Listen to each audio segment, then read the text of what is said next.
On this edition of the Political Breakfast Podcast, Andre Washington is in for Theron Johnson. We talk about ageism in the political arena, specifically when it comes to the Georgia governor's race and the race for the Fulton County Commission Chair. Plus, how Burt Jones' gubernatorial campaign is focusing on MARTA safety and security. Is it a gratuitous move or an important one? The Political Breakfast Podcast is up next.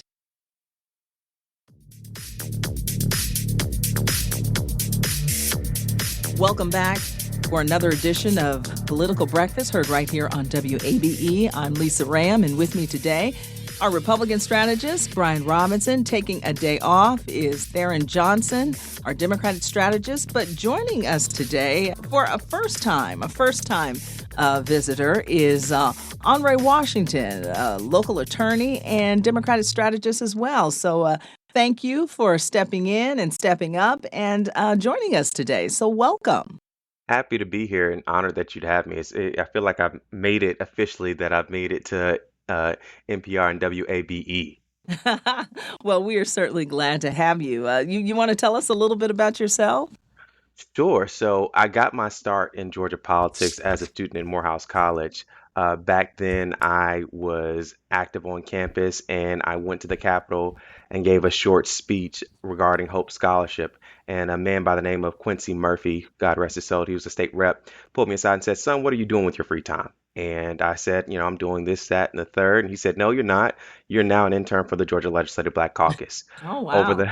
Over the next 10 or 12 years, I would serve in a number of different roles, from Jason Carter's campaign for governor, working with Governor Deal's Criminal Justice Reform Council through Voices of Georgia's Children, and ultimately become the executive director on an interim basis of the Georgia Legislative Black Caucus. And then I realized that if you were making a lot of money in politics at that point in time, you were doing it wrong or looking at a federal indictment. So I went to law school and decided to go and practice law. And that is what I do now, with one part of my practice being election law, other part as outside general counsel for entertainers and other businesses. Wow. So you've crossed paths with this guy here, right? Robb?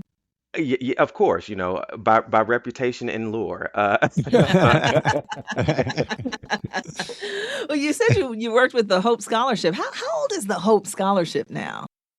So I think it was founded in 1992, but the Hope Okay. meant a lot to me because I used Hope, the grant, to get through Morehouse College. It's a smaller grant. My mom used it to retool and become a nurse. And so Hope has helped impact our family in so many different ways. And so, Right.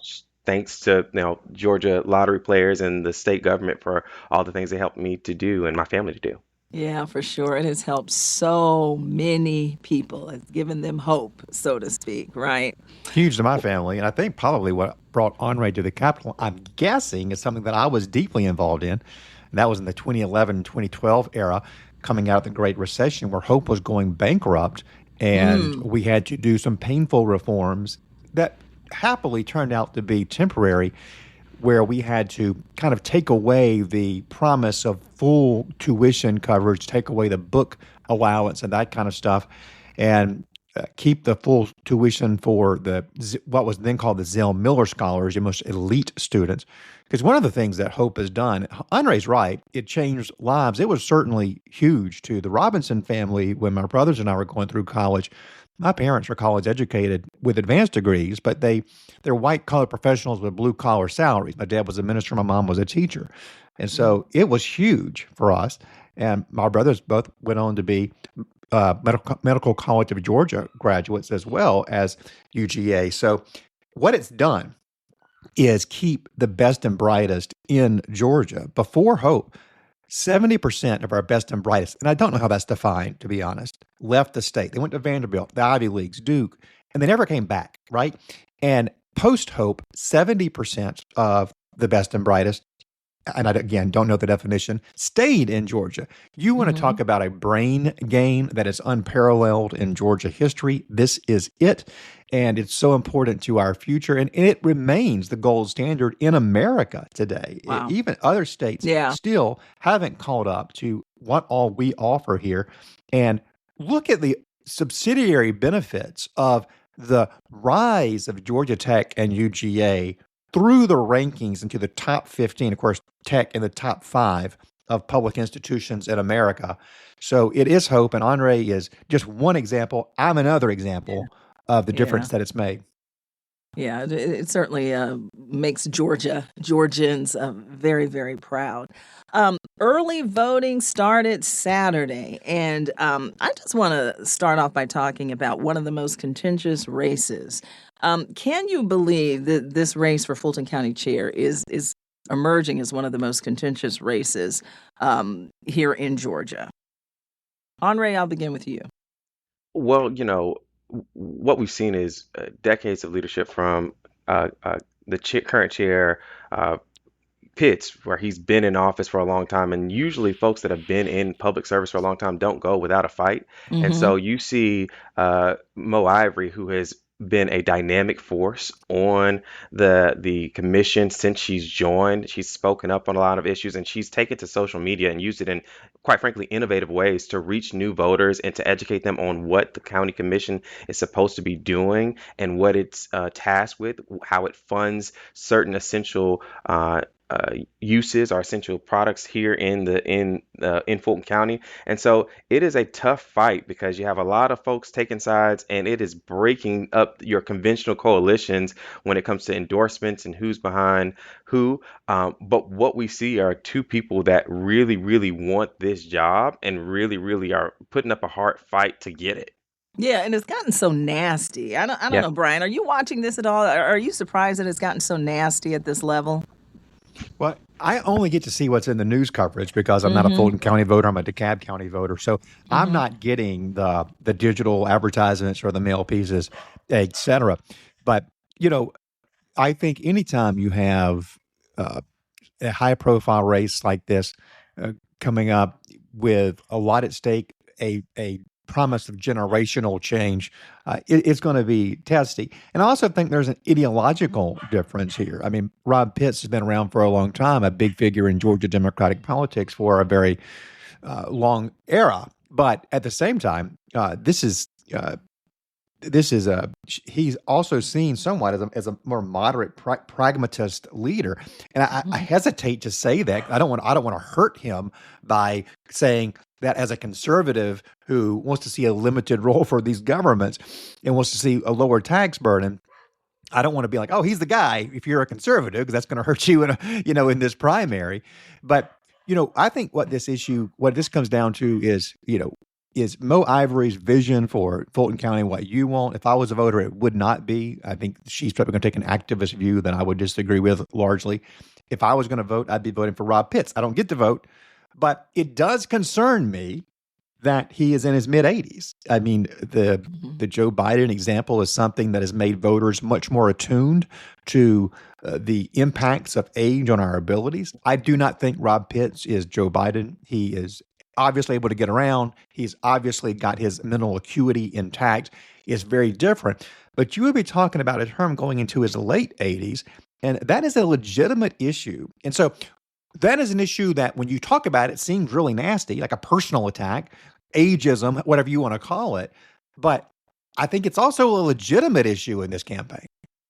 Well, it reminds me of the race between Fonnie Willis and Paul Howard, which was quite contentious, where you had a long-standing leader in the county that had broken ground in so many different ways and a dynamic new upstart candidate, and the race got quite contentious over that period of time. And, voters, I think, when it comes to age, to the point, you can be older to some degree, but you can't look and sound and present yourself as being as older in terms of how you respond to voters. I think one of the things that Mo has raised is fresh new ideas and takes on how we tackle Fulton County's problems. And in some cases, voters might feel like we've been talking about the same issues over and over again. What are we doing differently? And so if you've been there a long time, it's like, how have you addressed the issues that have been going on? And what are you doing to address those things? One thing I'd like to say on the Fulton County that I know just a little bit about is obviously the jail is a huge issue. It's a hellhole and a human rights disaster as well. And I think we can all agree on that, Republican, Democrat. But we also have got to figure out like how much of a priority is building the new one or making improvements to taxpayers who are already paying amongst the highest tax burden as far as property taxes go in the entire state. There's only so much juice to squeeze out of the lemon. But it's got to get done in some way. And I think that's going to be a serious visionary needed to make it happen in a way that's fair to taxpayers and doesn't hurt the business climate in Fulton County by making the tax burden unbearable. And, I also think that there needs to be a significant reform and maybe downsizing of Fulton County government. I'm not an expert on how that should happen, but, Fulton County built its infrastructure around a jurisdiction that used to have a lot of unincorporated areas where you needed a police force from the county. And today, every part of Fulton County, except for a small strip on the west side, is now incorporated. And I think there needs to be a rethinking of the services that Fulton County delivers. Again, I'm not an expert on that. I may be fully wrong. It just seems like we've seen dramatic change in the incorporation of the county and not dramatic change in the county. Back to the ageism thing. Andre, Michael Thurmond, I still hear a lot of talk about that, and that may have hurt his chances in the gubernatorial race. What are your thoughts on that? And then I want to move to Rick Jackson because he's an older candidate too. So how is that faring these days when we're talking about age and it's still on the minds of a lot of constituents? Well, I think part of what we saw in the Democratic primaries that was a question, not necessarily for me, but some voters. It's like, hey, you've been around a long time, maybe you should have considered running at a different time or whatever the case may be. And I think Michael Thurman's answer to that is I've got the age and experience, and I just came from running DeKalb County and doing the next exceptional job there. But for voters, it is continually an open question about when is the next generation of leadership going to take hold of governing and stewarding our country? Because what we see at the national level with, President Trump being the oldest president that's in office, what we saw with President Biden is the same generation of leadership suggesting or presenting some similar responses over time and making decisions that they quite frankly won't necessarily see the end of. And so for a younger voter like me, the question is, are you in tune with what's going on our day to day? And in the case of Michael Thurmond, it was absolutely on the mind of voters. I think that was an issue that his campaign worked hard to, rephrase and overcome. I think the boots on the ground theme that he had was, I'm young and I'm active. I'm older, but I'm active and I'm out and about. And then in the case of someone like Rick Jackson, who spent his career in the private sector doing, any number of things, who's making a foray into politics, I think that question comes to mind to voters as well, as saying, hey, are you able to do this job? Are you, present enough to handle the responsibilities there? Is he navigating that, Brian? Let me speak here as somebody who is with Rick Jackson a significant amount of time. Many of my working hours, I am alongside him shoulder to shoulder. And I can tell you that while I'm not a young man like Andre, I am not Rick Jackson's age either. And I can tell you I cannot keep up with Rick Jackson's pace. I do not know how the man keeps the schedule that he does and never loses a step. And before he got into this campaign, where he is traveling the state, done over 110 events in this short window since February in this campaign, before that, he would be at his office at 5 a.m., 6 a.m. every day. Yeah, I think he's there at those kind of hours on the weekends. The dude is just a work machine. And I think that is what matters in this case-by-case basis. There are people you can look at who've aged prematurely, or people who have, maybe aged regularly, and maybe some folks who haven't taken care of themselves as well. If you are able to look up to the job, to have the energy, to have the coherence, then I don't think that it's a demerit with voters. I think people could look at Joe Biden, for example, in 2023, 2024, and they could see a man who was in steep decline. And for those who had eyes to see, the debate against Trump in June of 2024 was not a shock. I mean, this was what we kind of expected. This guy had lost it and was not in charge, was not capable of running the country or the White House. So I think on a case by case basis, if you look at Rick Jackson on the stump, you're not going to be concerned about his age. And I didn't have that concern about Mike Thurmond either. And, he obviously is still mentally acute. And I think that's what you need to look for. And I'll end with this. I also came out of the Deal administration. So I was with Governor Deal in 2010 when he first ran. And when he was first elected, he was in the same age bracket as Rick Jackson, a couple of years younger of what Rick is now. And I don't think anybody looks back at the Deal years and goes, oh, that guy was asleep at the wheel. We had 8 years of tremendous progress with a statesman who had a vision for the state, who created hundreds of thousands of jobs. Coming out of the Great Recession, it was a steady hand and now a beloved leader as we look back in history. So I think he's a great example of how experience and vision can be a huge attribute to a governor. I think that dovetails to the thing that I said originally, is that you can be older, but you can't necessarily look or present as older as if you aren't fully there and present. And I think the evidence by, the job that Joe Biden was doing by many accounts was good. There were some very serious issues that were, raised about where we are when it came to inflation. But there's so much about that administration that people look back and said that wasn't as bad as we may have felt at the moment. But when you present as if you aren't, necessarily all there, it leaves you open to the critique that you're too old for the job. And being open to the critique means that you're answering questions about your age more than your policy. And so, to B. Rob's point about, Rick Jackson having a busy schedule, that will come up less because he's moving around a lot more. I think Michael Thurmond was all across the state during the campaign. So if you can be old, but you can't look aged, if that makes sense. Is the perception the same for women? We don't as often see the women in their 70s running for office for the first time or running to take some big step. I mean, Hillary Clinton was probably getting up there in age when she ran in 2016, but it is not as common. That said, you can't point to any woman more powerful or accomplished in politics than Nancy Pelosi. Who, of course, served into her 80s. Don't leave us, Nancy Pelosi. Don't leave us, Nancy Pelosi. She's now, I can't echo that, of course, Lisa, as a Republican. But, certainly, I think, regardless of what you think about her politics, she was effective and a hammer as a leader into her 80s.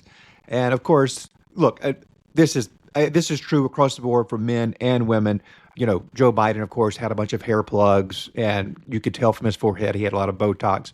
Obviously, Nancy Pelosi had a good bit of plastic surgery. What? No, come on. You don't have smooth skin in your 80s. You do not have smooth skin in your 80s. Brian, I didn't know you were paying that much attention to the White House, that you were looking at. I just didn't know that was the level of opposition research that Republicans would go to. It's like, let me see your forehead. Yeah. Take a look at Joe Biden's forehead. He is unable to move the skin above his eyes. I can promise you that. Okay, Yes. I'll let my colleagues know, like, hey, look, don't be careful with the camera pans. Don't get too close. Brian Robinson might be looking at your hair plugs. That's right. No, I'm in political communications. And as listeners know, I am a firm believer that how you present visually is hugely important to electoral success. You don't see many bald men get elected as president. We haven't had one since Eisenhower, and his resume was pretty hard to beat. It was one of you have to beat the Nazis to win as a bald man as president of the United States, right? That's that's the bar. So those things do matter, whether we want to acknowledge or not. But Nancy Pelosi obviously had she's very wealthy, able to enjoy all of the surgical enhancements that come with that. And that probably was helpful to her in serving into her 80s, was looking a little younger than she really was. I think it's different when it comes to congressional races, because what we've seen I across agree the with country, that. I agree. when it comes to congressional races, once folks have their person that they trust to be in Washington working on their behalf, they will elect them time and again, we saw that with David Scott. We saw that with so many other elected officials that had aged, perhaps past a certain point where if they were running, they would have, as a first-time candidate, they would have potentially had more trouble. And in Nancy Pelosi's case, she enjoys a certain status, equivalent to what Congressman Lewis had here in the city of Atlanta, or other long-standing elected officials where their body of work and their contributions to history are given a certain level of deference for one reason or next. And then in Nancy Pelosi's case, what she was able to do in her last tenure with the margins that she had, the things that she was able to pass of consequence, the current Republican leadership could only dream of moving as much of their agenda with the margins that she did as they have now, because they struggle to get consensus in their own caucus to do things that they generally, I think, should be able to agree upon. But in her case, she was able to move consequential legislation time and again because she can count, she's effective, and she doles out, rewards and punishment accordingly, privately, and effectively. And that's the role of a legislator. And so I think that's what contributed more than perhaps her wardrobe, which I think was pristine as well. She had great suits and brooches that she would always adorn, for sure. I do want to say, Nancy Pelosi, I think Republican congressional leaders will say she was a highly effective leader at the whip count, at keeping everybody in line. And I think we on our side have been much more fractious, and it's made it very difficult to get the 218 votes needed in the House on many pieces of legislation. And of course, we saw last week the Republican caucus being undermined because just a handful joined with Democrats over some big legislation as it pertains to the war with Iran. So, when it comes to small margins, that is the true test of a leader. And Nancy Pelosi was able to get big things done. I like all of them. Certainly going back to the Obama administration in passing Obamacare and some of the climate change legislation that they did back then, which I didn't think was good for our economy. But she did it. And, I assume liberals like it, Let's take a break right here. We'll be right back. All right, let's head back to Georgia and let's talk about Lieutenant Governor Burt Jones's politics right now. His campaign is now focusing on MARTA and safety and security. And I just want to get your take on, is this wise or not? President Trump's Transportation Secretary Sean Duffy announced last week that the feds are launching an investigation into the safety measures that MARTA's taking since we've had all of these tragic mishaps on the rail authority and how it spends money on, safety. What are your thoughts on that? Do you think that's a wise move on his part? Brian, you first. I think discussing it as a public safety concern is a wise move. I think posting up on a Democratic city and a Democrat-run organization is always good when you're in a Republican primary. And so I do think there's some politics involved with this. I think that it's legit to say that we need a review and constant vigilance when it comes to improving public safety on MARTA, where you often feel like a sitting duck there in your seat. And how often do you get the chance to get on and ride to work or ride to the airport where you're not in a car with somebody who is having a mental health episode, or someone who is intoxicated, someone who is asleep, someone who smells really bad, the unhoused? These are things that, while they do certainly represent human tragedy, and we all hope that these folks can get help in some capacity, if you are trying to get to your job or trying to get to your flight, when you're in that scenario, you do feel vulnerable. It does make you wish to have an alternative if you have a car that can get you there. And those are things that must be addressed. And we can't, sweep it under the rug and go, this guy has no sympathy for the unhoused. This guy has no sympathy for the mentally ill. We know that some of these folks, not most, a tiny fraction, are dangerous because they're out of their minds. They don't know what they're doing. And that is something that does go through commuters' minds when they're making travel choices. And of course, The attack on the great grandmother recently is one of those that is a galvanizing moment in our community, much like the death of Sequoia Turner at the autonomous zone a few years back. This is something that we've all cued in on and are talking about because we know it represents something broader. It's not a one-off.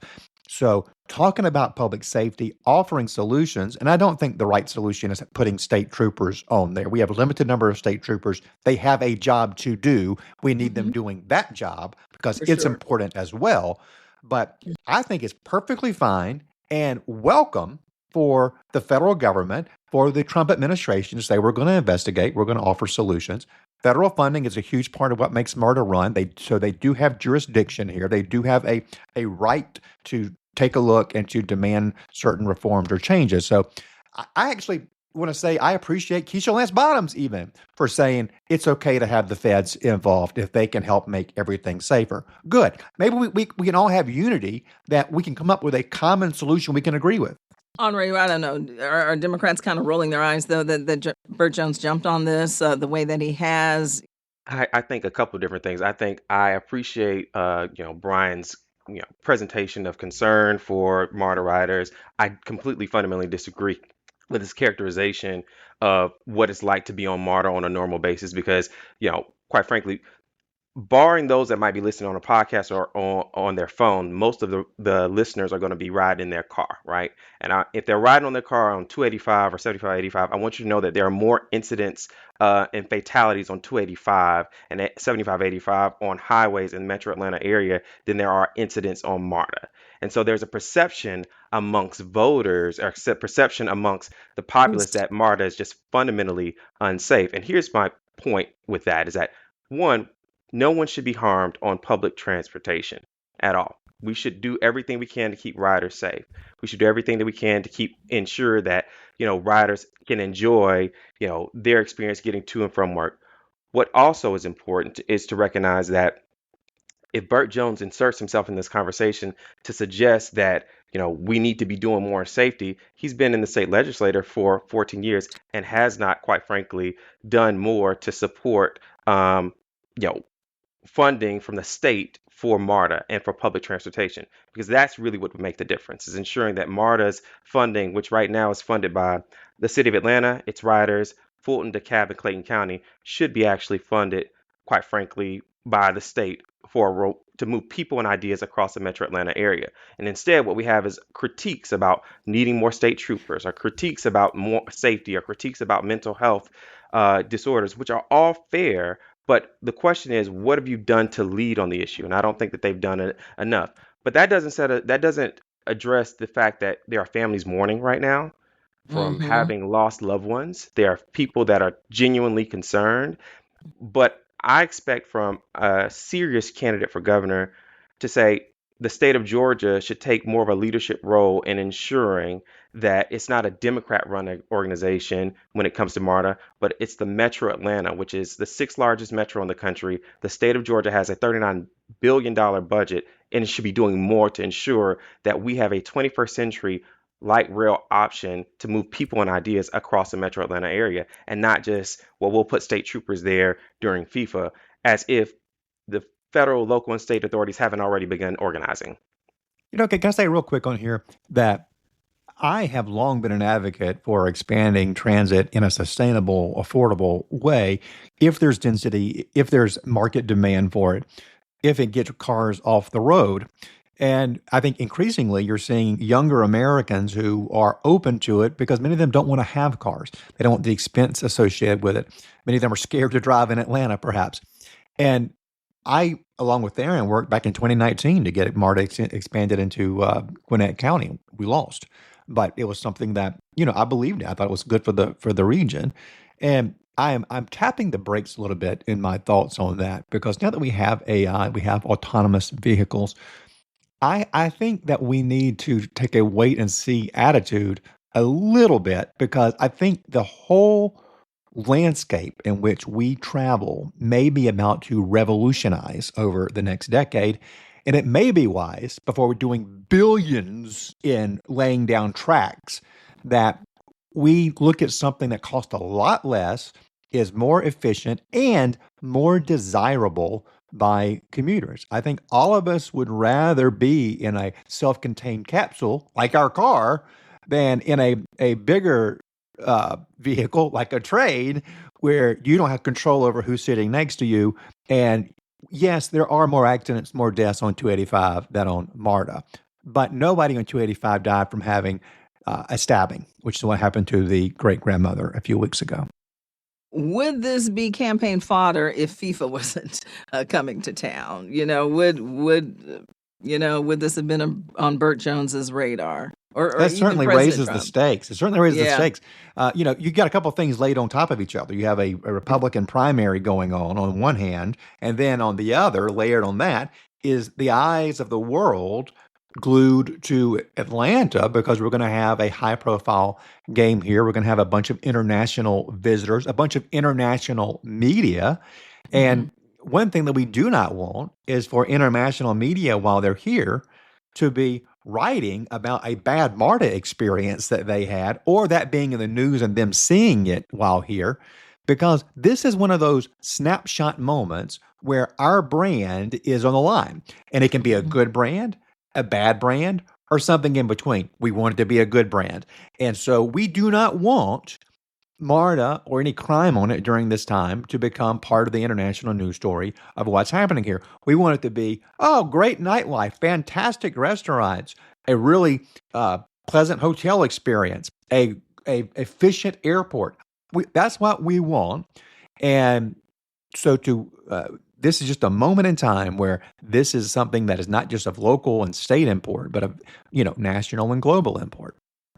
I mean, I think that what we see, though, is that this incident, as terrible as it is, isn't necessarily indicative of every day there is this type of violence on MARTA. That's not the case. These are two isolated instances. So to answer your question squarely, but for the Republican primary and the fact that it may give you traction to critique a quote-unquote Democrat-owned entity and a Democrat-controlled city to get you voters or to get you votes during the Republican primary, while that might get you through, the next week, what it does though is inhibits your ability to lead on the issue in the after, which is what do we do about public transportation in the state of Georgia, in Metro Atlanta, outside of building more highways, building more roads.